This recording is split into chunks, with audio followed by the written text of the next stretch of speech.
بلوچستان میں مزدوروں کا قتل، اس کا خیال رکھنا یہ ہمارا واحد سہارا ہے۔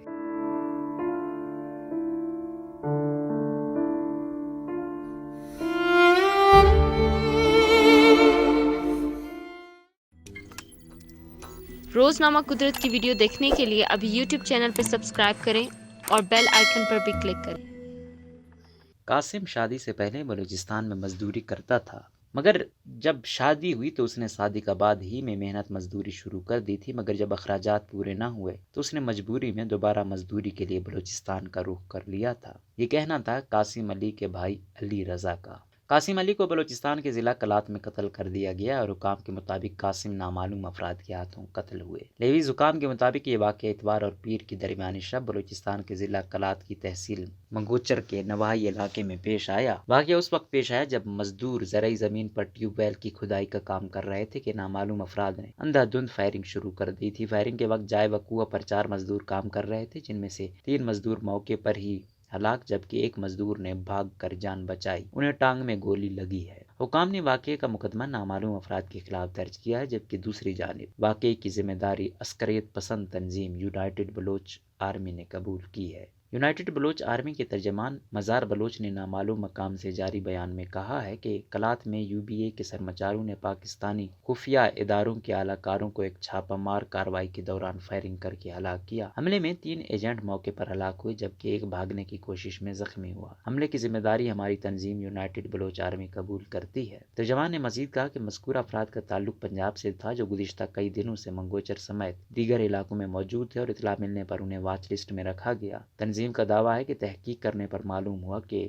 مذکورہ افراد بھیس بدل کر پاکستانی خفیہ اداروں کی سہولت کاری کر رہے تھے، جس پر انہیں گزشتہ رات نشانہ بنایا گیا۔ مزار بلوچ کا موقف ہے کہ قابض پاکستانی فوج اور خفیہ ادارے بلوچستان میں مقامی اور غیر مقامی افراد کو متحرک کر کے بلوچ تحریک کے خلاف کام لے رہے ہیں۔ باپ پارٹی تشکیل دے کر بلوچستان بھر سے چوروں اور لٹیروں کا بلوچ عوام پر مسلط کرنے سمیت جرائم پیشہ افراد کو ان پارٹیوں کے ذریعے متحرک کیا گیا، لیکن بلوچ قومی تحریک کو ان حربوں سے ختم نہیں کیا جا سکتا۔ مزار بلوچ کا مزید کہنا تھا کہ یو بی اے واضح کرتی ہے کہ منگچر سمیت کلات کے دیگر علاقوں میں پاکستانی فوج اور خفیہ اداروں کی ایما پر بلوچ سرمچاروں اور تحریک کے سامنے رکاوٹ بننے والوں کو کسی صورت بخشا نہیں جائے گا اور ان کی کارروائیاں آزاد بلوچستان کے حصول تک جاری رہیں گی۔ مزدوری کریں تو چولہا چلتا ہے۔ قاسم علی کے بھائی رضا علی کا کہنا تھا کہ ہم تو بے ضرر لوگ ہیں، ہمارے گھروں میں رات کو اس وقت چولہا جلتا ہے جب دن کے وقت ہم لوگ محنت مزدوری کریں، اگر کسی دن مزدوری نہ ملے تو ہمارے گھروں میں چولہا نہیں جلتا ہے۔ مجھے سمجھ نہیں آتا کہ ہم لوگوں سے کسی کو کیا دشمنی ہو سکتی ہے۔ قاسم نے تو ساری زندگی کبھی کسی سے اونچی آواز میں بات بھی نہیں کی تھی۔ وہ کہتے ہیں کہ مجبوری میں مزدوری کے لیے گھروں کو خیر آباد کہا تھا۔ قاسم علی کے سوگواروں میں بیوہ اور 2 کم عمر بچیاں چھوڑی ہیں۔ ہلاک ہونے والے اور واقعے میں بچ جانے والے تمام مزدور بلوچستان کے مختلف علاقوں میں ٹیوب ویل کی کھدائی کے حوالے سے مزدوری کا کام کرتے تھے۔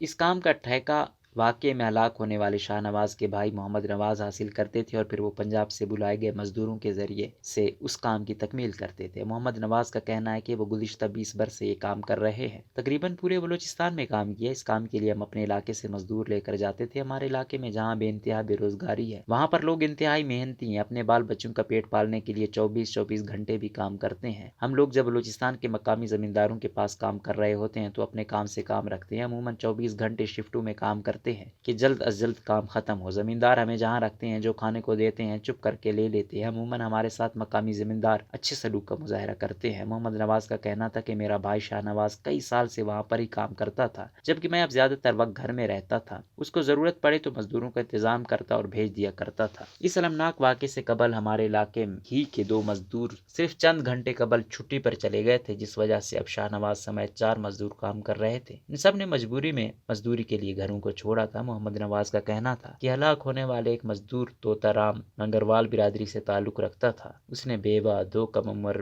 بیٹے اور ایک بیٹی سوگواروں میں چھوڑی ہے۔ ہم لوگوں کے پاس بھی کوئی زمین نہیں ہے مگر اپنے گھر ہیں، مگر طوطا رام کے پاس تو اپنا گھر بھی نہیں تھا، یہ لوگوں کے گھروں میں رہتے ہیں۔ ان کا کہنا تھا کہ جو مزدور ہمارے ساتھ کام کرتے ہیں وہ اپنی مزدوری کا کچھ حصہ اپنے پاس اپنے اخراجات یا چھوٹی موٹی تفریح کے لیے رکھتے تھے اور باقی اپنے گھر والوں کو بھجوا دیا کرتے تھے، مگر طوطا رام تو اپنے پاس صرف بس کے کرائے کے پیسے رکھتا تھا کہ پتہ نہیں کسی وقت گھر جانا پڑ جائے تو پیسے پاس ہوں، باقی سب اپنے گھر بھجوا دیا کرتا تھا۔ کبھی کبھار مزدوروں کو موقع ملے تو مل کر چھوٹی موٹی تفریح کرتے تھے، مرغی پکاتے، کسی ہوٹل پر کھانا کھانے چلے چلے گئے یا کسی پارک وغیرہ میں چلے جاتے تھے۔ ایسا مہینہ میں 1 یا 2 دفعہ ہی ہوتا تھا۔ اس دوران طوطا رام کوشش کرتا کہ وہ منظر ہی سے غائب ہو جائے، کیونکہ وہ خود پر پیسے خرچ نہیں کرنا چاہتا تھا۔ محمد نواز کا کہنا تھا کہ طوطا رام کے 3 چھوٹے چھوٹے بچے ہیں، بوڑھے ماں باپ ہیں، میں ان کے گھر والوں کے پاس جانا چاہتا ہوں، مگر مجھ میں اس کی ماں اور اہلیہ کا سامنا کرنے کی ہمت نہیں ہے۔ جب 3 ماہ قبل اس کی ماں اور اہلیہ نے میرے ہمراہ رخصت کیا تو انہوں نے کہا تھا کہ بے شک اس سے دگنا کام کروانا، مگر اس کا خیال بہت رکھنا کہ یہی ہمارا واحد سہارا ہے۔